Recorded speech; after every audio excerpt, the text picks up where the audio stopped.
வணக்கம். இனிய பொங்கல் நல்வாழ்த்துக்கள். என் பெயர் திவ்யா குமார்.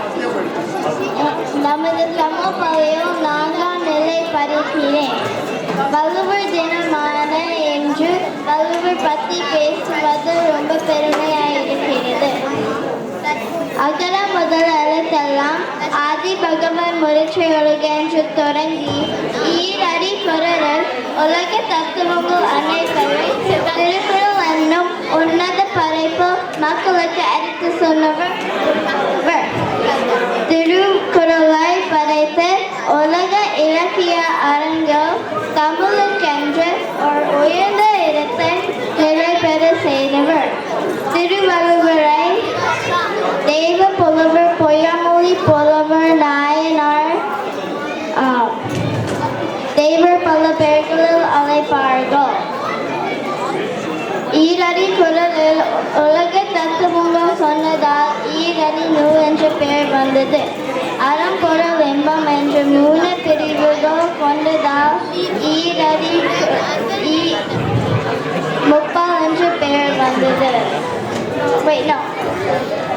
இப்போ நான் வள்ளுவரின் வாழ்க்கை வரலாற்றை பற்றி சொல்ல போறேன். அவர் வாழ்ந்த காலம் சுமார் 2000 ஆண்டுகள் முன்பு.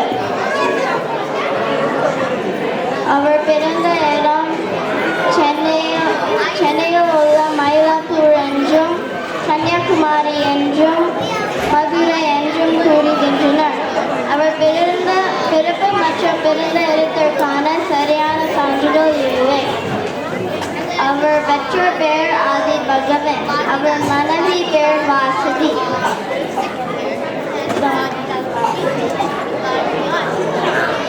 வாசுகி அம்மையார் மிகவும் பக்தி கொண்ட மனைவியாக இருந்தார்.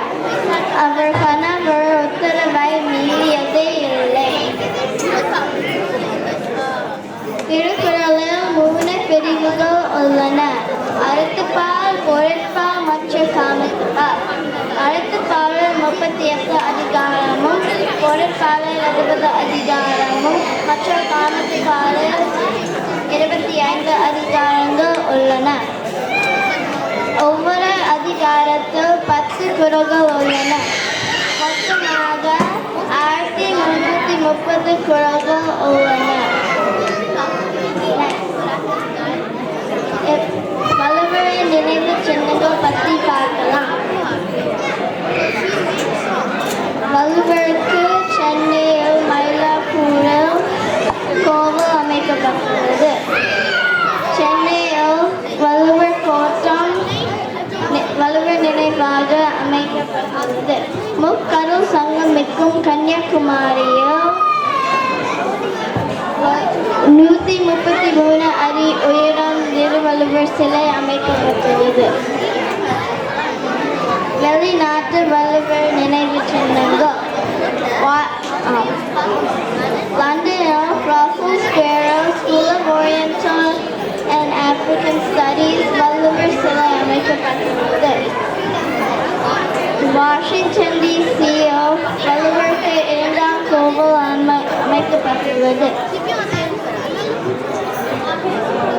சிங்கப்பூரில் MDIS கல்வி கூடத்தில் உலக ஞானிகளின் சிலைகள் அமைக்கப்பட்டுள்ளது. அதில் நமது வள்ளுவரும் உள்ளனர்.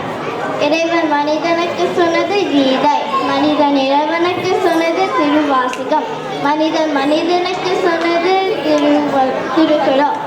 திருக்குறளில் உள்ள கருத்துக்களை நம் வாழ்க்கையில் பின்பற்றி அனைவரும் பயனடைவோம். நன்றி, வணக்கம். அருமை, நன்றி திவ்யா. அடுத்தது கிருபா.